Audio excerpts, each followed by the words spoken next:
Good morning. This is the Blaine's World webcast that can be found each week on Facebook, YouTube, and LinkedIn. You can also listen on the Spotify, Apple Podcasts. You get more information, listen to previous shows at our website, which is behind me, blainesworld.net. I'm the host, Blaine Greenfield, and I'm here in my Zoom studio in lovely downtown Fairview, North Carolina. And each week we focus on positive news and information about people and organizations in both Western North Carolina and throughout the country. And toward that end, it's my pleasure to introduce storyteller and author Catherine Yael Serota. Am I pronouncing it You got correctly? it. Okay. Yes. And thanks for being my guest today. Catherine, what you can do, you can wave to all your fans and friends who are watching this. So you can give them a big wave, say hello. That's Catherine. Hello. Right. Catherine is an Asheville native, spending most of her life in Western North Carolina. Her love and talent of storytelling has people saying Catherine paints a picture with her words. I love that. Her portfolio contains Appalachian and Yiddish folk tales. That's an interesting combination. Historical fiction, personal narrative, and observations on human and animal behavior. She has appeared on Asheville's Front Porch, the Celebration, Weaveville Community Center, the Hendersonville Center for Art and Culture, a whole bunch of other places. She's also the author of An Appalachian Life, A Storyteller's Perspective, and that was just recently published, so congratulations. We'll talk about that. Well, thank you. Okay, Actually, and it's coming out in 2025, Blaine. oh, it will be. Okay, so you finished it and it's being published. Very Yes. exciting. Good Yes. stuff. Thank you. So let me ask you this, Catherine. I always ask this the first time I meet somebody on the air or in person. So you mentioned you were born in Asheville? Yes. Okay. And when you were a little girl, young woman growing up in Asheville, did you always know you wanted to be a storyteller? I had no earthly idea. So when you were a kid, what did you want to do? When I was a kid, I wanted to be a paleontologist. Okay, that's very distinct. And so what got you out of being that? What got me out of being that? I came to that realization when I was at Mars Hill College and studying for my undergraduate that there was not a very sizable job market, and that probably my chances of getting work in that area would be diminished. So I switched to political science and history. And then I decided I wanted to work for the State Department and in the Foreign Service. So I finished my double degree in history and political science at UNCA in Mars Hill. And then I went down to NC State and I did a political science master's there. After doing that, I went to work for the federal government in various rural and urban anti-poverty agencies. I worked for HUD in Asheville, Model Cities, and I worked for the Economic Opportunity Corporation in Greensboro. And then I shifted a little bit and decided I wanted to be a psychologist. So I went back to school and did a master's in psychology. And I worked off of that degree for quite a while until I decided I wanted to study theology. So I went in that direction. But I did spend around 42 plus years as a mental health therapist and a family reunification social worker therapist. And what's interesting about the background, so as a therapist, you were like the youngest therapist who ever entered the field. You were like 8 years old when you started. Was that it? No, not exactly. I was probably about 22. Okay, but that's really cool. So you did a whole bunch of different careers, and they are different, each one of them. Um, what then got you into storytelling? Well, I could throw another career in there Oh, while I really? was Okay. while I was working as a therapist. I was living in Haywood County. My first husband and I had 88 acres in the Bethel community of Haywood County. And for 25 years, I was a Christmas tree grower, owner and operator of a Christmas tree farm, and also grew nursery stock. So that was what something I was doing on the side while I was doing therapy. I was going to say you were doing that in your spare time also, Yes. but I mean that's some spare time job, especially around Christmas. Oh, Um, it's very busy then. I can imagine. So, do you still grow Christmas trees? No, I don't. I do not grow Christmas trees. Now, I wish I did because it's something I love and it's an absolutely marvelous plant. It is an amazing plant. And I wish I did. Now I live in Flag Pond, Tennessee with my second husband. And 10 years ago, when we were courting, he was the president of the Asheville Storyteller Circle. Oh, okay. And he invited me to the Christmas party. This was in 2016. And I went, and everybody told stories. And they came to the end of the stories, and the president said, "Does anybody else want to tell a story?" And I said, I think I might give it a shot. I was always interested in writing. And when I was in college, I was published in various college magazines and such. So I stood up and I told a story about the awfulest Christmas tree. Okay. That was a childhood story, something that truly happened. And everybody went, "Whoa, who are you?" And I said, "Well, I'm nobody, really." They said, "You're a good storyteller." So that kind of launched me. By the way, let me ask you a question in terms of what you just said. It was a childhood experience. In terms of your stories, do stories that you tell have to be true or are they based on truth? A lot of them are. I have a very wide repertoire of stories. I tell historic narratives, and that's probably my favorite one right now. I take a little piece out of history and I research it all and get very, very comfortable with it. And then I insert a plot and different characters. And that is my favorite type of story right now. However, I do tell, like I said, Yiddish tales, and I tell personal narratives about my life, and one and jack tales, Appalachian jack tales. That is one of my specialties too. Do you know about jack No, I tales? was going to ask you, please. What is Okay, it? okay. Have you heard of Jack and the Beanstalk? Sure. That is a jacktail. And the jacktails originated probably 400 or 500 years ago in Wales, England, Scotland, and Ireland.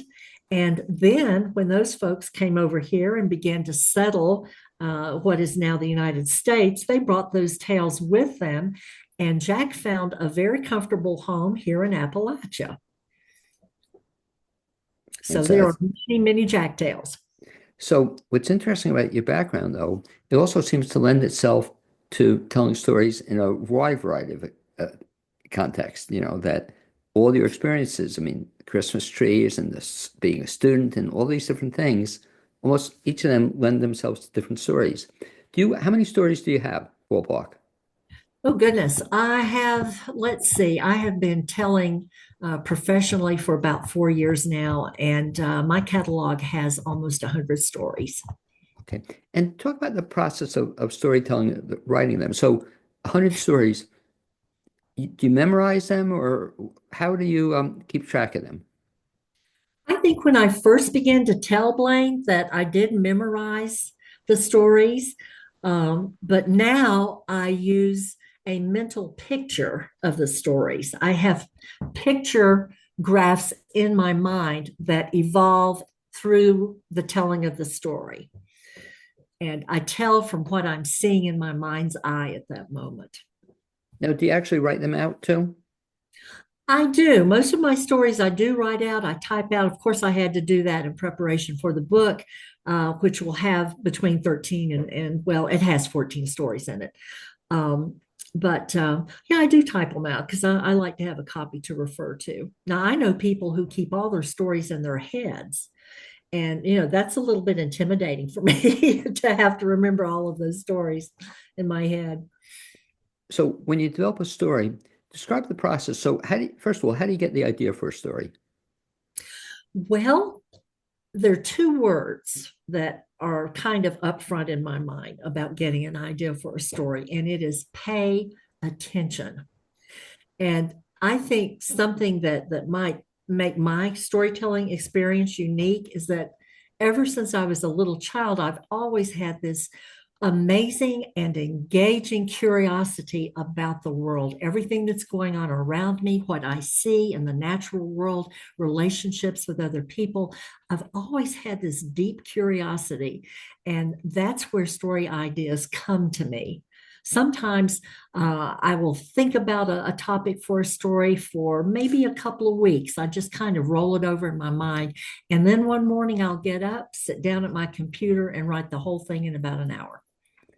So when you write the story, though, you just write it out, but you don't read it, right? When you tell the story? Oh, no, no, Yeah. no, no. You tell the story from your memory when you tell a story. Okay. And so that helps you, though, I guess, writing it out because it puts all out there. Then you talk off it, I guess that's what you do. Yes, Yeah. yes. Because it reminds me of when I first started teaching. In another life, I'd been a college teacher. And sort of similar to you, when I first began, just like you said, I would write out everything, write word for word, Catherine. And so sometimes I remember for a hour lecture, I'd have, believe it or not, 30 pages of handwritten notes, And by the Mhm. time I finished teaching, I'd write 3 words down. I could talk off, the Uh-huh. words. But I guess what you're saying, it gives you comfort level to then deliver the presentation after you've written them out. You know, after you write them out, does the story change over time? Oh, yes, it does. It does because a story is a living thing. It's not a set thing. It does evolve over time as you tell it because you never tell it precisely the same way twice. And there may be other thoughts that come into your mind as you're telling. And then there is the interaction that you have with your audience. Some people quickly become engaged with you, and that's very encouraging to a storyteller. And I can go off on any number of rabbit trails when that happens to respond to the people in the audience and then bring it back to the body of the story.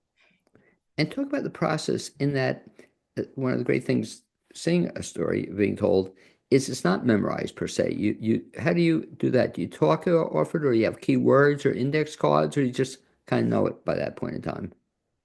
When you tell a story in public, you stand up without any props or any helps at all, and you just launch it out. Okay. And so talk about then you started this just, I mean, you've only been doing this for 4 years. How did you get better in it or more comfortable in it? Or what was the process? Did you study it then at some point in time? I think that you become more comfortable the more often you tell the story. I have some stories that I've told 5 or 6 times because I like them and the audiences like them. And as you tell them repeatedly, you become more comfortable with it. I So, remember when I, go ahead. no, go ahead. I'm sorry. I remember when I first began to tell, I was so nervous, I could hardly remember my name. I would literally stand at the microphone and shake. But I guess that was the first year or so. But as I continued to tell, I began to interact with the audience more. And I think there are two things that you can remember when you're telling. And this came to me from the man who's going to be our featured teller this Sunday, Tim Lowry. One is you have to love the story. And two, you have to love the audience. And when that happens, you very quickly develop a very beautiful relationship with the audience, and the story just pours out. You're delighted. When I get up on stage, I say to myself, I'm bringing you a gift. That's what I say to myself, to my audience. I'm bringing you a wonderful gift. It's so funny you said that because a storyteller once told me something similar that she didn't get nervous and said, "How come you don't get nervous?" Because she saw herself as a waiter or waitress, and she had food for people. I don't know if you've ever heard this, and she has a Mhm. gift for people, just what you were saying, and her arms are full with food. And the exciting thing is the people there want it. They're hungry. They desire it. So I guess what you're saying, you do something similar. It seems like it's all in how you look at your audience, how it's going to go over. Yes.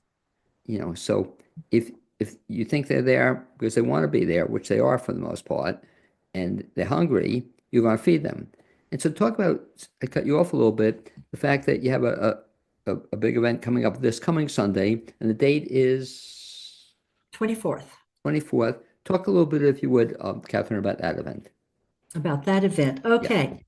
Um, can I give you a little history behind Well, the yeah, event? that's sure. Okay. In let's see. A fellow named G.K. Chesterton was a storyteller in Pennsylvania, and he had this idea that perhaps once a year storytellers could come together in a certain location and could just celebrate the whole art of storytelling. And it is an art, it's a performance art. And this was in 1988. The Asheville Storytelling Circle was founded in 1995 by three local tellers who are all still alive and still are engaged in storytelling. And those are Gwenda Ledbetter, Oh, sure. Connie Reagan Blake, and Sandra Gudger. And the next year, they had found out about this celebration and they decided they wanted to bring this to people in our region. So they began to have a celebration once a year. It is always the Sunday before Thanksgiving. And this year we are having Tim Lowry, who is the sweet tea storyteller from Summerville, South Carolina. And then we're also having three regional and local tellers who are Carolina Quiroga and Wallace Sheely, who happens to be my husband, and Kathy Gordon. And we're going to have 2 hours of wonderful story. And it will be at the Folk Arts Center. And it is sponsored by the National Storytelling Network and the Southern Highland Craft Guild. Now, if folks want to get more information about that, where do they get it? Okay, very simple. Go to AshevilleStorytellingCircle.org. And that is our website. And there is a link there to Eventbrite where they can get tickets. Okay. And so you're just involved with that through your husband. Are you going to be telling that day? No, I'm not telling that day. I'm producing Celebration this year. So I'm Okay. going to be standing in the corner watching everything. Very exciting. Is this the first time you've produced something like this? No, he and I produce another festival over in Morristown, Tennessee called Mountain Makings. And we produce the storytelling aspect of Mountain Makings every year. So now, in terms of your husband, have you ever told at the same time? You both told on the same show or event? I'm not sure that we have. We usually take turns. Okay. Because I wonder, that'd be kind of interesting. And I think there are people, right, who do joint, can you do joint telling, storytelling? Have you ever seen that? I have seen it. We call that tandem storytelling. Right. And I'm not sure if Wallace and I could do that or not. We're both double A personalities. So it'd be hard for us to take turns. Okay, that'd be kind of an interesting thing to do. So certainly something, if people are looking for something different to do this weekend, that's certainly an event to get to. Um, and so how many people typically come to this? Well, the Folk Arts Center holds 250 people, Right. and it virtually sells out every year. We are one of the largest celebrations in the country.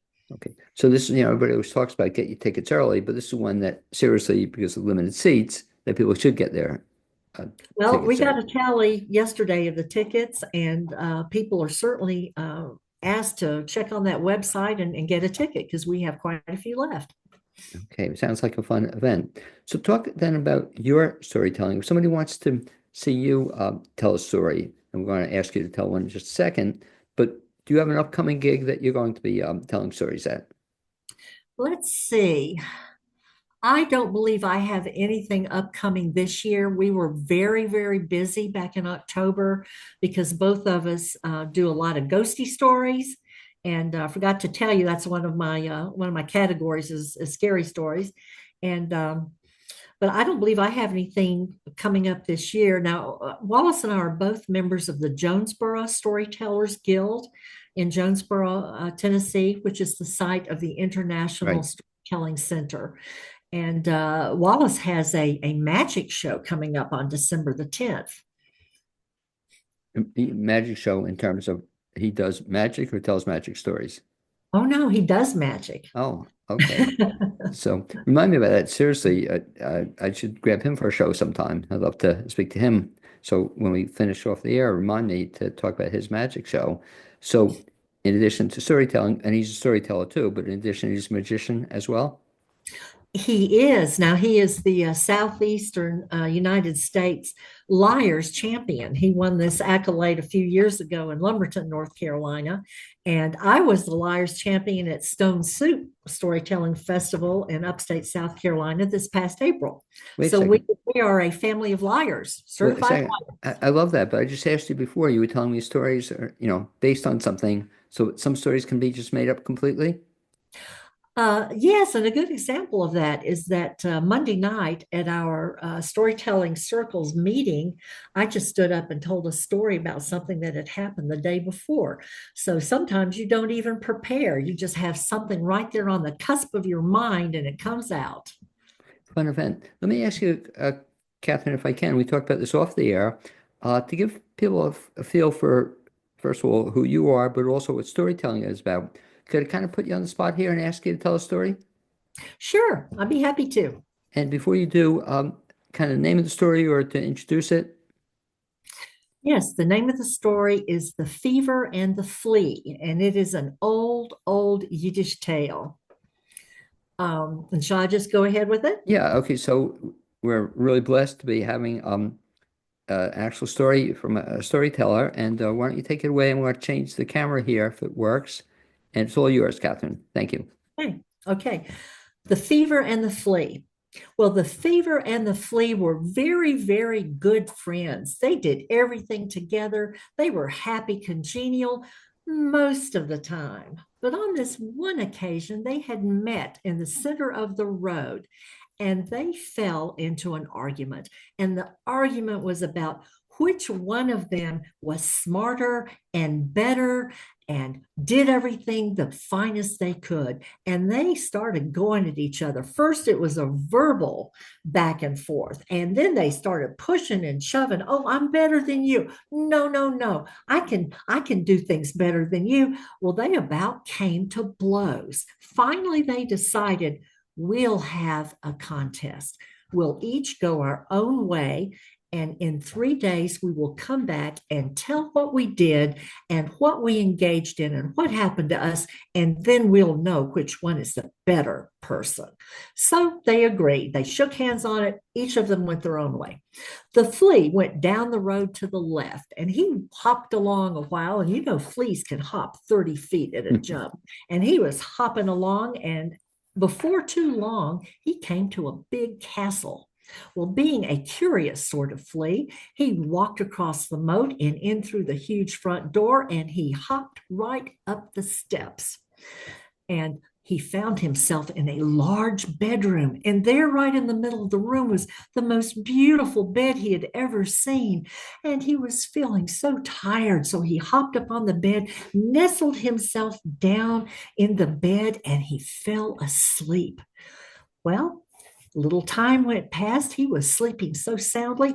And then the door flew open, and this large being came in and launched himself across the room. Flop, landed right in the middle of the bed on top of the flea. And he woke up with a start. And the worst thing was not just the weight of this huge being, but the smell of him. Ah, he smelled like he had fallen into a vat of wine. And then the being began to snore loud and long. This was too much for the flea to bear, and he said, I will show you. And he hopped down to the bottom of the bed under the cover, started at the feet of this being, and went bitey, bitey, bitey, bitey, bitey, bitey, bitey, bitey, all the way to the top, and then bitey, bitey, bitey, bitey, bitey, bitey, all the way down to the bottom. Well, this person was drunk, but he woke up in a start when that flea started to bite him, and he began to roar and throw covers about, and pillows flew through the room. He was so angry and so put out, all the servants began to run. Oh, your majesty, for the being was the king. What is wrong? What has happened? He said, something is biting me all over. Well, they threw the covers back, and there was the flea. So they set out after him. Whack, bang, whippity cut, trying to catch that flea. Well, the flea was deep so small and having the power of 30-foot jumps. He bounded back down those steps and out the front door. Oh, he thought I barely escaped with my life. Well, meanwhile, the fever had gone up the right-hand side of the road, and he sat down by the side of the road until this poor farmer came by. Now, this poor farmer was a peasant, and he had a very hard life, and he was so exhausted. He'd been out working in the field all day, and all he wanted was to sit by the fire and have his wife bring him a warm supper. Well, the fever jumped into this man, and by the time the peasant got home, he had a raging fever because the fever was wandering all over him, up and down, back and forth. And the poor man said to his wife, I am sick, wife. Bring me something to eat. I'm going to bed. And he got into the bed and he said, I am so cold. This fever is racking me all over. She brought coats and she brought fur pelts and she heaped them on top of him, trying to warm him up. And then she brought him a bowl of lovely hot broth. Well, the fever liked that quite well. He was dining very well. And then the wife brought the poor farmer a joint of meat, and he chewed on that. And the fever thought, these are some very good things to eat. I like it here. And he stayed for the whole 3 days, just roaming up and down. And finally, he took pity on the poor man because he was groaning and moaning so terribly. And he left and went back down to the meeting place.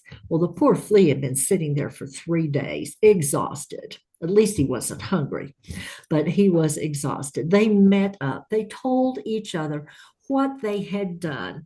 And the fever said, Mr. Flea, it seems like you had a pretty hard time of it. And the flea said, I did. I almost lost my life. I'm exhausted. It was a bad experience. What happened to you? And the fever said, well, I dined very well. I was warm under all these covers inside this peasant. And when I finally decided to leave, they were so relieved and so happy. And I do believe I have had the best experience. What do you think, Flea? And the flea agreed. They shook hands and remained friends. The fever and the flea. Very nice. What I loved about that in particular were your sound effects. We had not only a story. Um, it seems like, do your stories all have like a theme to them or a moral to them, or sometimes they do? Sometimes they do. Sometimes they're just purely entertaining. Sometimes they're instructive of history and current events. Like I said, storytelling is really a performance art. And you couldn't see this, but I was doing all my little gestures and movements and things under the camera. It's a performance art in that you have to have some dramatic experience in you, and you have to love attention because you make all kinds of voice modulations and facial expressions. And so I'm all over the stage sometimes. I run back and forth. I illustrate my stories with movement. So it's I have a ballet background way back there when I was a younger person, and that's helpful. So So this particular story had a name to it, but where do the names come in? In other words, if you write out a story, do you have the name in the beginning or at the end? When do you come up with a name for it? sometime somewhere along the way while I'm constructing the story, I decide upon a name. I wrote one a couple of months ago that I really liked. I have been very interested in Appalachian history all of my life, being a native. And since I moved to East Tennessee, I've gone on up into Virginia and Eastern Kentucky and investigated the coal fields and read all kinds of history books on the coal industry in our area. And I wrote a little story about a young man who was living in a coal camp in Southwest Virginia. And that had a very simple name. I simply used his name, which I made up, which was Reuben May. Okay. What's so interesting about what you do is that, you've done all these different things in your life, and then we'll segue into the fact that now you've written your first book. Is that correct? Yes. And so what got you the idea or what got you going on writing a book? What gave me the idea of writing a book? Yeah. Well, this is an interesting question, Blaine. My husband and I have no children, and neither one of us have any children. I was an only child. He had a younger brother who is deceased. We have no family left of a close family. And so I think I just wanted to maybe remain on the earth a little while longer. Very nice. So are these original stories? Yes, they are. Yes, they are. If you tell someone else's story and they are living, you must get their permission to tell it. Oh, really? Yeah. If they are no longer living, then you must contact their publisher in order to get permission to tell it. It's very strict, the rules that you must follow when you're telling other people's stories. So I kind of stick with my own. So it's very interesting about that. Then have people come to you to use your stories? Yes, they have. There was a lady over here in Jonesboro who wanted to tell one of my stories, and it had a phrase in it that she particularly wanted to use. And I said, well, I'll tell you what, I'm kind of getting up in years. And if you'll just wait until I'm gone, you can tell it all you want. Very nice. It's like, some people, same thing too, do that with recipes, which I never understood. I Hmm. mean, they'll keep their recipes, or a friend of mine puts together perfumes, or her mother does, and Oh, the mother hasn't shared the recipes with the daughter. You would think she'd want to share them, but some people just want to keep them to themselves, I guess, which is a shame. The book you mentioned is going to come out in 2025. Name of it, and how do people find out more about it? an Appalachian tale, an Appalachian life, a storyteller's perspective. Now, I have a performing website. It's called Yael Tales, Yaeltales, Yael Tales. And I will have information on that site about my book.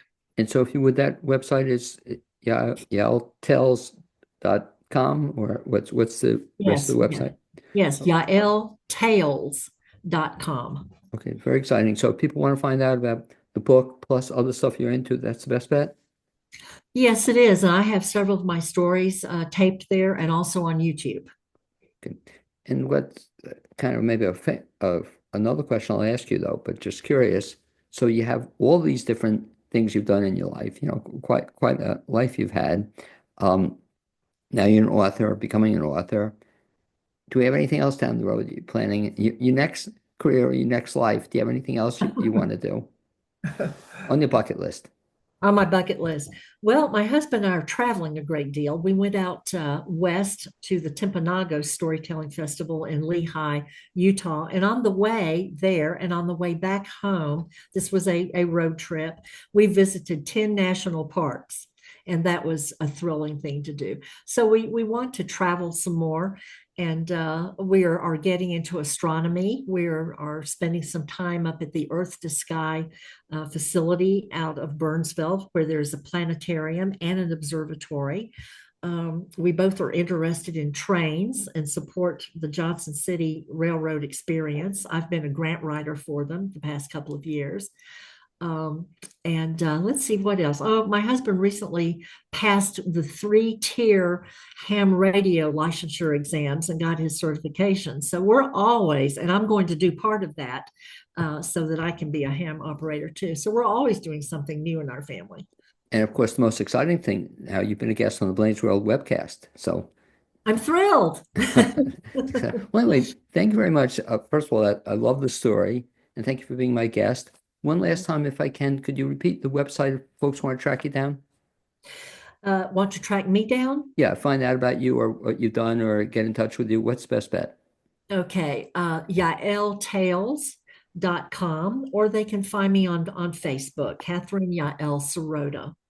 And I'll give you a chance one last time to mention it. They can also find you at this upcoming show, kind of behind the scenes.